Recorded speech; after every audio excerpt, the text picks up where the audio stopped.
జై శ్రీరామ్ అండి. ఎలా ఉన్నారు? ఈరోజు టాపిక్ ఏంటి అంటే, మనందరం నిజ జీవితంలో చూస్తుంటాం రాబరీలు, దొంగతనాలు, ఎవరు ఎలా దొంగతనాలు జరుగుతున్నాయి పేపర్లో చూస్తాం, టీవీలో చూస్తాం. కొంతమందికి అనుభవపూర్వకంగా జరిగిన ఇన్సిడెంట్లు ఉంటాయి. అలాంటిదే మీకు ఇవాళ ఒక వింతది, నాకు వరకు కొత్తగా అనిపించింది ఈ దొంగతనాలు మాత్రం. మీకు కూడా ఇలాంటివి ఏమైనా ఫేస్ చేస్తుంటే దయచేసి మనం తెలియపరిస్తే ఏంటంటే కొంతమంది ప్రజల్లో అవగాహన వస్తుంది. ఓహో, మనం ఇలా చేయకూడదు, తప్పు ఇలా చేయకూడదు, ఇంత జాగ్రత్త పడాలా, ఒక ఆడవాళ్ళ పేరెంట్ అని పిలిచినా కూడా మనం ఇంత జాగ్రత్తగా ఉండాలా అనేది మనం ఈ వీడియో చూస్తే మనకు అర్థమవుతుంది. మా సిస్టరు భీమవరంలో ఉంటారు.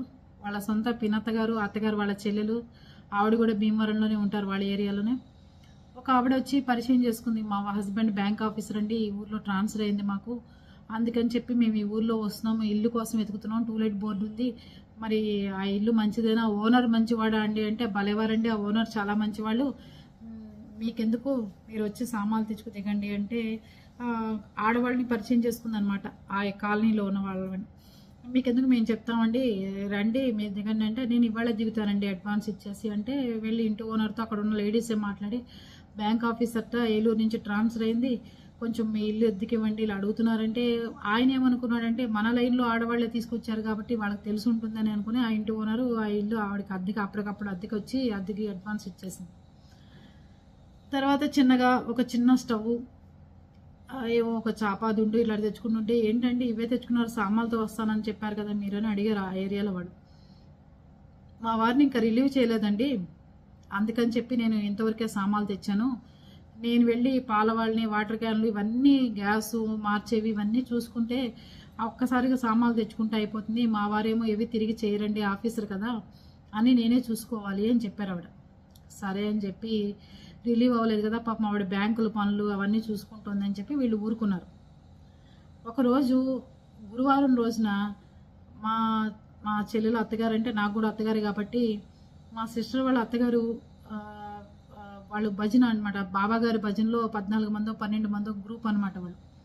ప్రతి గురువారం బాబాగారి టెంపుల్కి కానీ ఎవరన్నా భజన పెట్టుకుంటే కానీ అక్కడ పేరెంటాలకి ఫంక్షన్లకి వెళ్ళి బాబాగారి భజన చేసి చక్కగా వస్తూ ఉంటారు ఆ పెద్దవాళ్ళందరూ.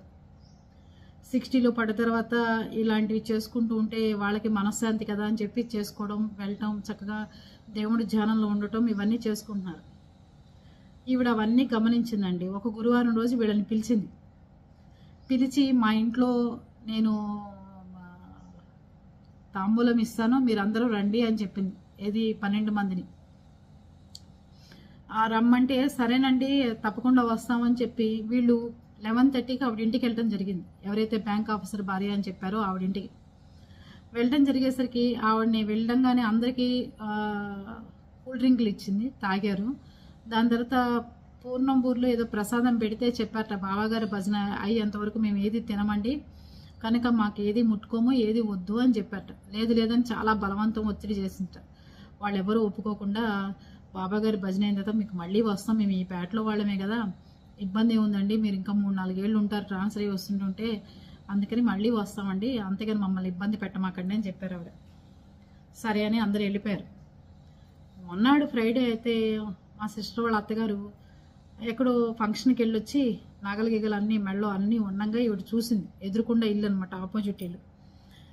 ఆవిడ చూసి ఏం చేశారు అంటే, మా ఇంటికి పేరెంటానికి రావాలండి, ఇవాళ నేను లక్ష్మీదేవి పూజ చేసుకున్నాను, మీరు రావాలి అది ఇదంటే, ఇంట్లో హస్బెండ్ అండ్ వైఫ్ ఉంటారు. వాళ్ళ అత్తగారు మా చెల్లెలికి ఫోన్ చేశారు, అనిత నువ్వు రా, ఆవిడ నిన్ను కూడా తీసుకుని రమ్మంది ఫంక్షన్కి, మీ కోడలను కూడా తీసుకురండి అని చెప్పింది ఆవిడ. మరీ ఫంక్షన్కి నువ్వురట్రా, ఆ పండుగడంటే మా చెల్లెలు కొడుకు, వాడిని ఇంట్లో పెట్టేసి మావయ్య గారి దగ్గర మన ఇద్దరం కలిసి వెళ్ళొద్దాను రా అంటే, నా పని అవ్వలేదు అత్తయ్య గారు, మీరు వెళ్ళొచ్చేసేయండి అని చెప్పింది ఇది మా చెల్లెలు. చెప్పంగానే ఆవిడ లేదు ఆవిడ పెద్ద ఆవిడ అంత బలవంతం చేస్తుందంటే, లేదండి నాకు పని అవ్వలేదు, మీరు వెళ్ళరండి అని. సరే అయితే మావయ్య గారు చెప్పేసి నేను వెళ్ళేసి వస్తానని వెళ్ళారు. వెళ్ళిన ఆవిడ 3:30-4 అవుతుండగా వాళ్ళ మామగారు ఫోన్ చేశాడు, అనిత మా అత్తయ్య గారు రాలేదమ్మా, మీ ఇంటికి వచ్చిందా, అక్కడ ఉందా ఏమన్నా అని. రాకపోవడం ఏంటండి, ఎప్పుడో పేరెంటానికి వెళ్తే ఎక్కడికి వెళ్ళారంటే, ఎప్పుడో పొద్దున్న 11కి వెళ్ళిందమ్మా, ఇప్పుడు 4 అవుతుంది, ఇంతవరకు రాలేదు, నువ్వు కూడా వెళ్ళావా అంటే నన్ను రమ్మన్నారండి, నేను వెళ్ళడం కుదరలేదు, అందుకు నేను వెళ్ళలేదు అని చెప్పారు. లేదమ్మా అంటే ఇంకా వీళ్ళకి ఏదో డౌట్ వచ్చి మా మరిది గారికి మా చెల్లెలకి ఇంకా ఆ లైన్ అంతా ఈవిడ ఎవరింటికి పేరెంటానికి వెళ్ళింది ఏంటి అని ఎంక్వైరీలు చేస్తే మా ఇంటికి రాలేదంటే మా ఇంటికి రాలేదన్నారు. ఇలా కొత్త ఆవిడ ఒక ఆవిడ వచ్చింది వాళ్ళ ఇంటికి పేరెంటానికి వెళ్ళిన సంగతి మా సిస్టర్కి కానీ మా మరిది గారికి కానీ తెలియదు. సరే అని చెప్పి మళ్ళీ వాళ్ళ మామగారి దగ్గరికి వెళ్ళి అసలు ఎవరింటికి వెళ్తానని చెప్పారండి, ఎవరంటే ఎవరో కొత్తగా వచ్చారు ఒక ఆవిడ, అందుకని వాళ్ళ ఇంటికి వెళ్తాను అని చెప్పారు. అంటే అప్పుడు వాళ్ళ ఇల్లు ఎక్కడైనా ఎత్తుకుంటే బయట తాళం వేసింది. ఆ ఇల్లు దిగిన ఆవిడ బ్యాంక్ మేనేజర్ భార్యనని చెప్పిన ఆవిడ ఇంటికి వెళ్తే ఇల్లు లాక్ చేసింది. వెళ్ళి ఓనర్ని అడిగితే నాకు తెలియదమ్మా, పొద్దునే వెళ్ళిపోయింది, ఎక్కడికి వెళ్ళిందో ఆవిడ అన్నారు ఆయన. సరే మా సిస్టర్కి ఎందుకో డౌట్ వచ్చి సందులోకి వెళ్ళి కిటికీ ఒకటి ఓపెన్ చేస్తుంటే ఆవిడ హాల్లో పడుకుని ఉన్నారు వాళ్ళ అత్తగారు. ఆయనకి గుండెలు ఆగిపోయినాయి. ఏంటి మా అత్తగారు ఏంటి వీళ్ళింట్లో పడుకోవడం ఏంటి, అసలు ఏం జరిగింది, బయట తాళం వేసింది, దొడ్డి తలుపులన్నీ వేసున్నాయి ఏంటా అని చెప్పి వాళ్ళ హస్బెండ్ మా మరిది గారిని ఇంటి చుట్టుపక్కల వాళ్ళందరూ వచ్చి తలుపులు పగలగొట్టి లోపలికి వెళ్ళి చూస్తే స్పృహ లేని పరిస్థితుల్లో ఆవిడ ఉన్నారు. చెవులకి రాకపోతే చెవులు లాగేసేసి కనీసం 60 నుంచి 70 సవర్ల బంగారం తీసుకెళ్ళిందండి. ఆవిడ 11:30కి ఈవిడిని పిలిచింది పేరెంటానికి రమ్మని, ఈవిడ వెళ్ళారు. 12:30, 1 కల్లా ఆవిడ చిన్న టిఫిన్ క్యారేజ్ లాంటిది పట్టుకుని ఆ లైన్లో వెళ్ళటం అక్కడున్న కిరాణా షాప్ వాడు చూశాడు. ఈవిడికి మా అత్తగారికి స్పృహ రావడానికి 2 రోజులు పట్టింది. 2 రోజులు పట్టిన తర్వాత లేచిన తర్వాత అడిగితే చెప్పారు ఏదో పూర్ణం పూరి ఇచ్చింది తినమంది, రసన ఇస్తే నాకు వద్దమ్మా, నేను అలాంటివి తాగనన్నాను, పూర్ణం పూరి ఇచ్చిన తర్వాత నాకు ఏం జరిగిందో తెలియలేదు అని చెప్పారు.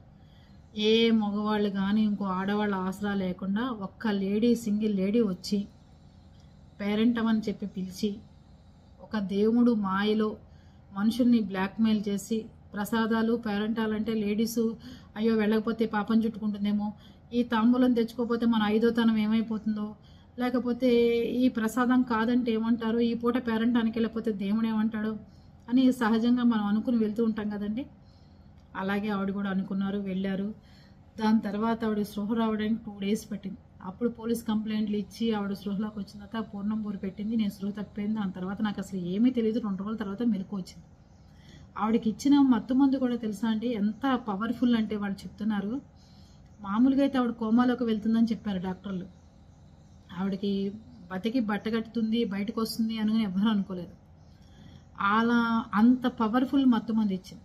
సరే పోలీసులు మంచి అందగత్త, మంచి తెల్లగా, మంచి హైటు వెయిటు మనిషి చెప్పంగానే ఇదే సేమ్ మనిషి మళ్ళీ వైజాగ్లో నెల తర్వాత సేమ్ ఈవిడికి ఏదైతే జరిగిందో పేరెంటానికి రండి తాంబూలం ఇస్తానని ఎలా చెప్పిందో సేమ్ వైజాగ్లో కూడా ఇలాగే చేసింది ఆవిడ నెల క్రితం. అక్కడ పట్టుకున్నారు. అక్కడ ఒకళ్ళ ఇంట్లో చేసి ఒకళ్ళకి తెలిసి ఇంకోళ్ళ ఇంట్లో ఇలా చేయడానికి వెళ్ళినప్పుడు, అలా పేరెంటానికి పిలవడానికి వెళ్ళినప్పుడు ఆవిడని పట్టుకోవడం జరిగింది పోలీసులు.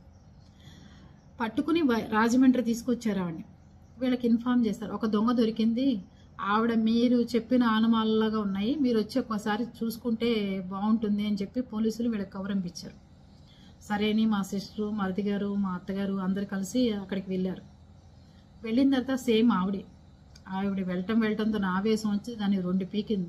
ఏమే పేరెంటాలు ప్రసాదాలు దేవుడు అంటే అందరూ మాయ చేసేసి మా బంగారం దొబ్బేస్తావా, చెవుకి రాకపోతే చెవుది లాగేసుకుని వెళ్ళిపోతావా అని చెప్పి ఆవిడని బీభత్సంగా 2 దెబ్బలు వేసింది. తీరా ట్విస్ట్ ఏంటి తెలుసా మీకు, ఈ స్టోరీ ఎంతసేపు చెప్పడానికి నేను, అందరు బంగారాలు పోతే అందరి ఇంట్లో దొంగతనాలు జరుగుతాయి. దొంగతనాలు జరిగిన వాళ్ళకి కొంతమంది అదృష్టవంతులు ఉంటే పోలీసులు దాన్ని ఏమంటారు రికవరీ లాగా చూపించి మీకు సొంగం బంగారం ఇచ్చిన వాళ్ళు ఉంటారు. కానీ ఇలాంటి దొంగతనం జరిగినప్పుడు ఇలా సమాధానాలు చెప్పిన వాళ్ళు ఎవరైనా ఉంటే నాకు కూడా తెలియపరచండి కామెంట్ రూపంలో. ఎందుకంటే మన సబ్స్క్రైబర్స్ కానీ మన అభిమానులకు కానీ లేకపోతే బయట ఉన్న వాళ్ళకి కానీ తెలియాలి కదా ఇట్లాంటి దొంగతనం ఒకటి జరిగితే ఇట్లా చెప్తారు సమాధానం అని. అప్పుడు ఆవిడ ఏం చెప్పింది అంటే, నాకు చాలా మొక్కులు ఉన్నాయి, ఆ మొక్కులు తీర్చుకోలేకపోయాను, అందుకని నీ దగ్గర దొబ్బేసిన బంగారం అంతా తీసుకెళ్ళి ఉండిలో వేశాను అని చెప్పిందండి. దీనికి మీరందరూ ఏమంటారు? ఇలాంటి ఆన్సర్ ఒకటి వస్తుందని మీరు ఎవరైనా ఊహించారా? మీ బంగారం తీసుకెళ్ళి నేను హుండీలో వేశాను, దేవుడి హుండీలో. పోలీసులు అడిగారు, అమ్మ ఎక్కడ హుండీలో వేసేవే చెప్పమంటే, నాకు తెలియదండి, కనపడ్డ ప్రతి గుడిలోనూ తీసుకెళ్ళి కొంచెం కొంచెం బంగారం వేసుకుంటూ వెళ్ళిపోయాను, చీకట్లో ఏ గుడి అనేది నేను ఐడెంటిఫై చేయలేనని చెప్పేసిందండి. ఈ రోజు వరకు పోలీసులు ఆ సొమ్ముని రికవరీ చేయకపోగా ఆ కేసును ఆ రోజుతోనే క్లోజ్ చేసి వీళ్ళకి 70 సవర్లు 80 సవర్లు బంగారం ఎత్తుకుపోయి ఫోటోలతో సహా ఆధారాలతో సహా పబ్లిక్లో జనమందరి ముందు ఈవెంట్కి ఇంత మత్తు మంది ఇచ్చి పడుకోబెట్టి అంత రాబరీ చేసిన మనిషిని ఏ రకమైన రికవరీ ఇవ్వకపోగా ఏ రకమైన యాక్షన్ తీసుకోకుండా మరి ఆ దొంగ ఏమైందో ఎలా ఉందో ఏం చేశారో పోలీసులు ఎవరికీ తెలియకుండా రికవరీ అన్న చూపించండి అంటే మేమేం చూపిస్తామండి. అంటే పోయిన బంగారాన్ని ఆవిడ ఉండిలో వేసిన పదే అక్కడికే వెళ్దాం, గుడి దగ్గరికే వెళ్ళి తెరిపిస్తే ఇలా సంగతి అండి అని చెప్పి అడుగుదామండి, మాకు పూజారులు గారికి చెప్తే మేము వాళ్ళు ఒప్పుకుంటారని చెప్పి అడిగాం. ఆవిడేమీ సమాధానం చెప్పలేదు. ఆ కేసుని క్లోజ్ చేశారు. ఇలాంటి దొంగతనం మీరు ఎక్కడన్నా చూసారా? ఇలాంటి కేసు ఎక్కడన్నా విన్నారా?